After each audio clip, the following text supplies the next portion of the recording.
Hello friends, कैसे हो आप। मैं काउंसलर अमिता अस्थाना आज आपके सामने नए टॉपिक पे बात करने आई हूँ।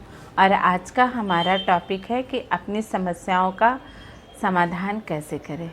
आपकी ये समस्या पर्सनली भी हो सकती है, इमोशनली भी हो सकती है और फाइनेंशियली भी हो सकती है। आप कोई भी, चाहे आपकी समस्या छोटी हो या बड़ी हो, आप परेशान हो जाते हैं।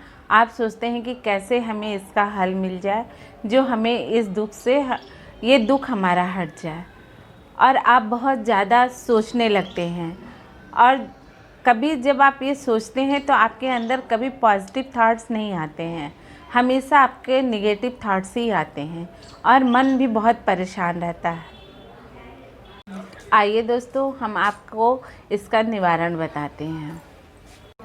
जैसे हर ताले की चाबी ज़रूर होती है, उसी तरह हर समस्या का समाधान भी ज़रूर होता है।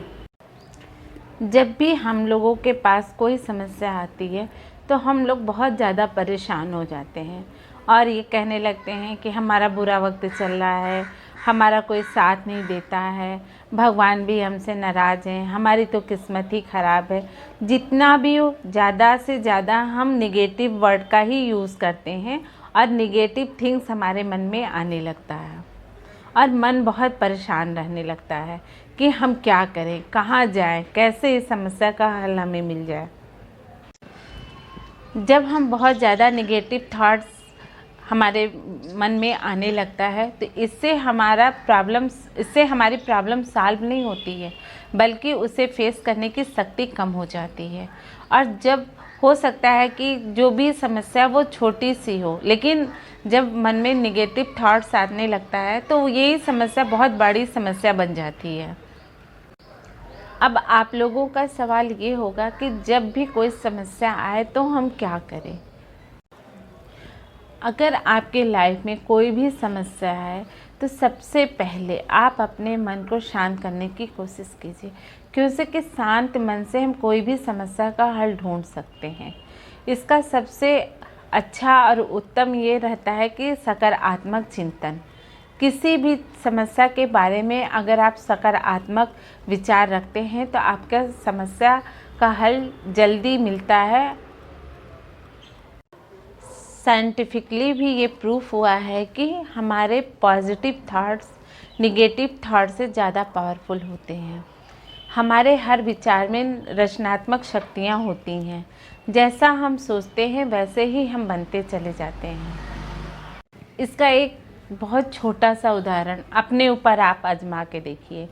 1 मिनट के लिए आप ये सोचिए कि मैं बहुत वीक हूँ, तो उसी क्षण आप अपने आप को एकदम कमज़ोर और असहाय महसूस करेंगे। दूसरी तरफ आप फिर ये सोच के देखिए कि मैं बहुत ही स्ट्रांग हूँ, तो आप अपने को बहुत ही शक्तिशाली महसूस करने लगेंगे।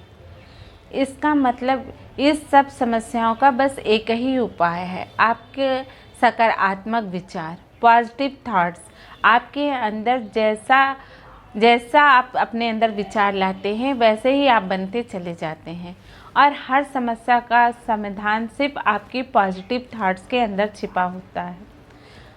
वो मान लीजिए कि आपकी लाइफ में कोई प्रॉब्लम आ गई तो आप अपने अंदर पॉजिटिव थॉट्स लाएं और ये सोचिए कि आप ये जो समस्या है उसका कोई ना कोई हल ज़रूर होगा, क्योंकि पहले भी आपकी लाइफ में बहुत सी प्रॉब्लम आई होगी, आप उसको सॉल्व किए होंगे।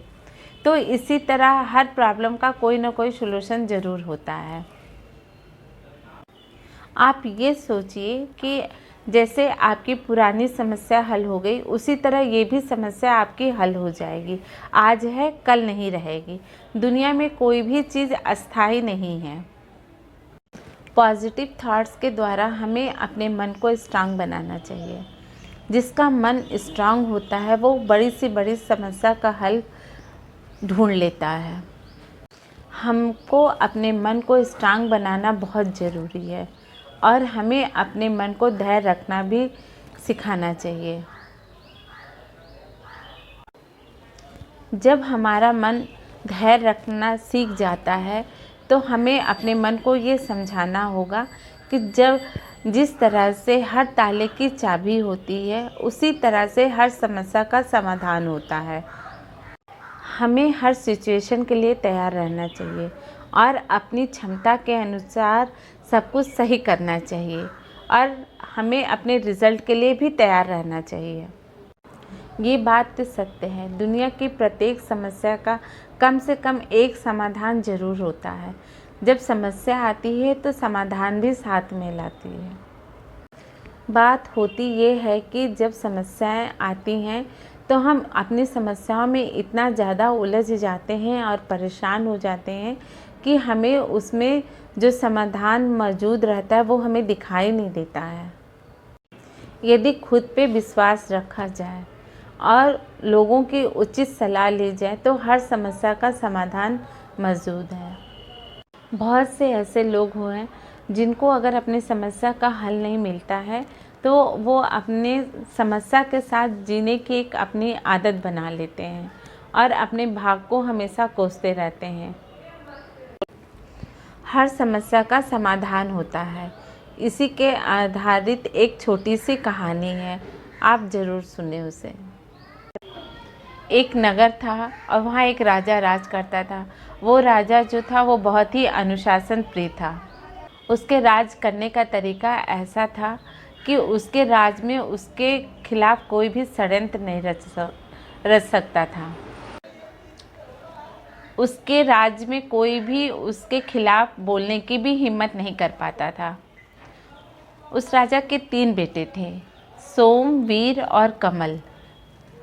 सोम जो थे वो उनके बड़े बेटे थे।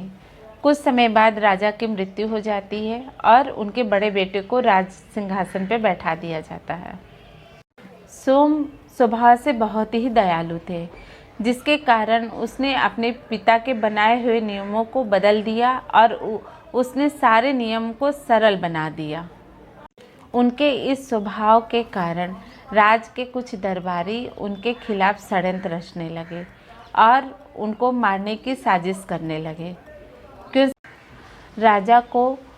राजा के महल में एक नौकर था जिसको इस पूरे षड्यंत्र के बारे में पता था। उसने राजा को बताने की भी कोशिश की, लेकिन राजा ने नौकर की एक भी बात नहीं मानी और राजा ने नौकर की बात पे ध्यान नहीं दिया। इसका फ़ायदा उठाकर जो राज दरबारी में जो लोग चालाक थे, जो षड्यंत्री थे, जो राजा के खिलाफ अपनी योजना बना रहे थे, उन्होंने रसोइयों के साथ मिलके अपनी एक योजना बनाई। उन्होंने राजा के खाने में जहर मिला दिया और उसको खाते ही राजा की तबीयत बिगड़ने लगी। तो जब उस राजा की तबीयत बिगड़ने लगी तो उनको देखने के लिए चिकित्सक आए। चिकित्सक को भी राज दरबारी ने कुछ सोने की मोहरें देकर उसे अपनी तरफ मिला लिया, जिससे चिकित्सक ने राजा की जो देखभाल भी वो अच्छे से नहीं की, जिसके कारण उनकी मृत्यु हो गई। जब सोम की मृत्यु हो गई तो उसके बाद वीर को राजा बनाया गया।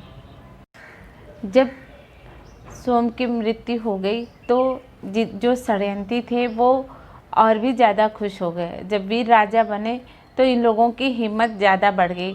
तो और भी राज्य के बहुत से लोग ये जान के खुश हो गए कि जब षड्यंत्री अपना षड्यंत्र रचने में सफल हो गए तो राज्य के भी अधिकतर लोग उनके साथ और मिल गए। ये सब देखकर जो वीर बहुत ज़्यादा परेशान रहने लगे और ये समस्या उनके लिए दिन पर दिन बड़ी होती जा रही थी और यही सोच सोच के वो बहुत ज़्यादा परेशान रहने लगे।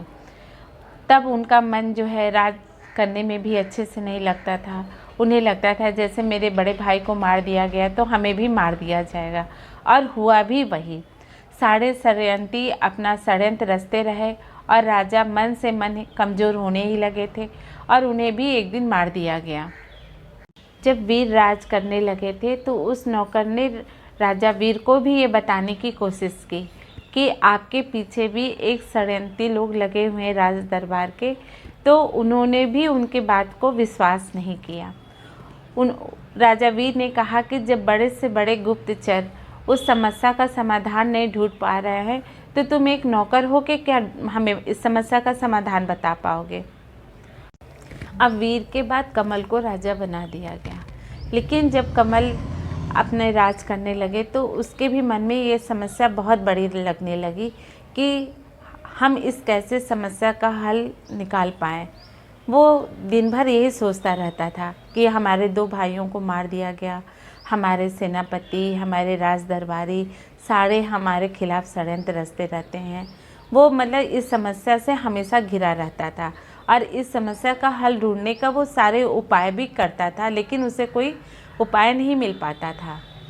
उनको अपनी समस्या का समाधान न मिलने का सबसे बड़ा कारण ये था कि वो अपने राज के बड़े अधिकारियों पे कोई विश्वास नहीं कर सकते थे, क्योंकि उन्हें पता था कि राज के सारे जो भी अधिकारी हैं, राज दरबारी हैं, सब हमारे खिलाफ षड्यंत्र रचते हैं। इसलिए उनको किसी पे भी कोई विश्वास नहीं होता था। इस कारण वो परेशान रहते थे कि अपने समस्या का हल हम किससे पूछें, राज में हम कोई बात नहीं कर सकते। अगर उन्होंने कई बार कोशिश भी की कि अगर हम अपने नियम को कड़े कर देते हैं तो सारे षड्यंत्री उनको भी मारने की षड्यंत्र रचते। इसलिए वो बहुत शांत रहने लगे थे और सोचते ज़्यादा थे कि हम ऐसा क्या करें जो हमको इस सारी समस्या से छुटकारा मिले। ये सब वो नौकर देख रहा था। फिर वो नौकर आया और बोला कि राजा हाँ जी, हम आपसे कुछ बात करना चाहते हैं। तो फिर राजा का वही उत्तर रहा कि हमारे सामने इतने बड़े बड़े अधिकारी, राजमंत्री, दरबारी, योग पंडित सब हैं, लेकिन हमारी समस्या का कोई भी समाधान नहीं ढूंढ पा रहा। तुम हमारी समस्या का समाधान कैसे निकाल सकते हो? सुनकर वो अपने दरबार में चले गए। फिर तब जो उनकी पत्नी थी उनके मन में आया कि क्यों ना हम इस समस्या का समाधान सुन ही लें। तो उन्होंने राजा से कहा कि चलिए, झेलना तो हमको वही है, लेकिन क्यों ना हम एक बार इसकी बात सुन लें। तो उनके कहने पे राजा ने नौकर की बात सुनी। राजा ने रानी की बात सुनकर नौकर से बोले कि हाँ बताओ, तुम क्या बताना चाह रहे हो। तब नौकर ने कहा, महाराज, हम आपको बहुत ही सरल उपाय बताना चाहते हैं जो बहुत ही आसान है। तो राजा ने कहा, हाँ बोलो, क्या बताना चाह रहे हो। तो उसने कहा कि दरबारी राजा को इसलिए मार देते हैं क्योंकि उनके मरने के बाद उनको लाभ हो जाता है। अगर हम कोई ऐसा नियम बना दे कि जैसे कि अगर कोई भी संकट अगर राजा पे आता है तो वही संकट उनके राज दरबारियों पे भी आ जाए। अगर हम ऐसा नियम बना दें तो हमारी समस्या का समाधान हमें मिल जाएगा। राजा और रानी को दोनों को नौकर की ये बात बहुत ही अच्छी लगी। तब राजा ने नौकर से पूछा कि बताओ, ऐसा कौन सा नियम बनाया जाए जो षड्यंत्रकारी भी हमारे इस जाल में फंस जाएं, हमें हमारी समस्या का समाधान मिल जाए। तब नौकर ने कहा, राजा आप ये घोषणा करवा दीजिए कि अगर राजा की मृत्यु हो जाती है तो उनकी चिता के साथ राज्य के मंत्री, दरबारी और जो भी उनके जो उच्च अधिकारी हैं उनको भी साथ में जला दिया जाएगा। इसका परिणाम ये होगा कि आप जब तक चाहें राजा आप बने रह सकते हैं और आपका उत्तराधिकारी भी राजा बनेगा, क्योंकि षड्यंत्रकारी कभी ये नहीं चाहेंगे कि आपके मृत्यु के साथ उन्हें जला दिया जाए और आपको इस समस्या का समाधान मिल जाएगा। राजा को ये बात बहुत ही अच्छी लगी और उसी दिन उसने पूरे राज्य में ये घोषणा करवा दी। और इस घोषणा को सुनते ही षड्यंत्रकारी में खलबली मच गई और इस घोषणा के साथ वो बहुत से ऐसे नियम बना दिए कि जिससे कोई भी षड्यंत्रकारी उनका कोई भी नुकसान ना पहुंचा सके। और इस घोषणा से राजा को अपनी समस्या का समाधान मिल गया। और जब ये षड्यंत्रकारी ये घोषणा सुन लेते हैं तो वो ये सोचते हैं कि अब हम लोग कुछ भी नहीं कर सकते हैं और वो अपने राज्य की सेवा करने लगे, अपने राजा की सेवा करने में लगे रहे, क्योंकि उन्हें तब ये लगने लगा कि जब तक राजा हैं तभी तक हम लोग भी हैं। और राजा ने नौकर से खुश होकर उसे अपना मुख्य सलाहकार रख लिया और भविष्य में उस राज्य और उस राजा का कोई भी नुकसान नहीं कर पाया। राजा कमल ने को जब ये कोई समस्या का समाधान नहीं सूझ रहा था तो उन्होंने ये सोच लिया था कि षड्यंत्रकारी उनका जीवन कभी भी नाराज़ होकर उनके जीवन लीला कभी भी वो समाप्त कर सकते हैं, और वो इस समस्या के साथ ही जीने लगे थे, क्योंकि उन्होंने ये सोच लिया था कि इस समस्या का कोई हल नहीं है, और वो एक डर भरा जीवन अपना जीने लगे थे। दोस्तों, ऐसा बहुत लोगों के साथ होता है। जब हमें अपनी समस्या का कोई भी समाधान नहीं मिलता है तो हम उस समस्या को अपना भाग मान लेते हैं। प्रॉब्लम अगर सॉल्व ना हो तो लोग अपना करियर भी खराब कर लेते हैं और अपना पूरा जीवन समस्या के साथ जीने की एक आदत सी बना लेते हैं।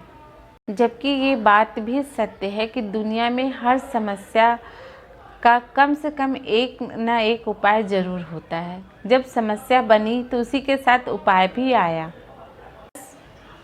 राजा के साथ ये हुआ कि वो समस्या से इतना ज़्यादा परेशान हो जाते थे कि उन्हें उस समस्या में मौजूद समाधान नहीं दिख रहा था। वैसे ही हमारे साथ होता है। जैसे कि समस्या में ही समाधान छुपा होता है, लेकिन हम अपनी परेशानियों के कारण उस समाधान पे ध्यान नहीं दे पाते हैं। कहानी में एक नौकर हर बार राजा को ये बताने की कोशिश करता है कि इस समस्या का समाधान उसके पास है, लेकिन राजा नौकर की बात नहीं सुनते, क्योंकि उन्हें ये लगता था कि बड़े से बड़े राजअधिकारी है हमारे पास, जब उनके पास इस समस्या का समाधान नहीं है तो इस नौकर के पास क्या होगा। लेकिन उस समस्या का समाधान तो उसी नौकर के पास था। वहीं कमल राजा ने उस नौकर की बात सुनी और उसकी थोड़ी सी बुद्धिमानी के कारण उन्होंने अपनी समस्या का हल निकाल लिया। और वहीं देखिए आप कहानी में ही, जहाँ दो राजा थे, अपने युगों के कारण नौकर की बात को नहीं सुनना चाहते थे और ना ही वो ध्यान देना चाहते थे। उन्हें लगता था हम राजा हैं और ये नौकर है, नौकर क्या हमारी समस्या का हल दे सकता है। और इसी तरह हमारे जीवन में भी होता है। हमें लगता है कि ये हमसे छोटा है, ये क्या हमारी समस्याओं का समाधान कर सकता है, उनके पास क्या हमारी समस्या का हल होगा, और हम छोटे लोगों पे ध्यान नहीं देते हैं। नॉलेज, इंटेलिजेंस और एबिलिटी ये गॉड गिफ्टेड है। ये कोई छोटे और बड़े में कोई भेद नहीं करता है। भगवान का दिया हुआ एक ऐसा वरदान है जो छोटे और बड़े में कोई भेद नहीं करता, बल्कि वो हमें ये बताते हैं कि दुनिया में अगर कोई भी व्यक्ति ये ठान ले कि हमें सफल होना है तो उसे कोई भी नहीं रोक सकता। बहुत से उदाहरण हैं जिन्हें लोग जो है छोटा और अयोग्य समझ के छोड़ देते हैं, लेकिन वो व्यक्ति जो है वो अपने नॉलेज, इंटेलिजेंस और एबिलिटी के कारण एक सफल इंसान के रूप में हीरे की तरह अपनी चमक बिखेर रहे हैं। एक छोटा इंसान समझ के उसे इग्नोर ना करें। हो सकता है कि उस छोटे इंसान की एक छोटी सी बात आपका जीवन ही बदल दे। ये कुछ ऐसे समाधान हैं जो आपके जीवन में अगर समस्या आती भी है तो आप अपने मन को स्ट्रांग बनाकर उसके समस्या का समाधान कर सकें और अपने जीवन में भी खुश रह सकें। समस्या का क्या है, समस्या का तो आना जाना लगा ही रहेगा जीवन में। बस आपको निर्णय लेना है कि हम इस समस्या को कैसे और कितनी सरल तरीके से हल कर सकें। दोस्तों, अगर आपको ये मेरा वीडियो अच्छा लगे तो इसे लाइक शेयर करना ना भूलिए। प्लीज़ सब्सक्राइब करना ना भूलें। थैंक्स।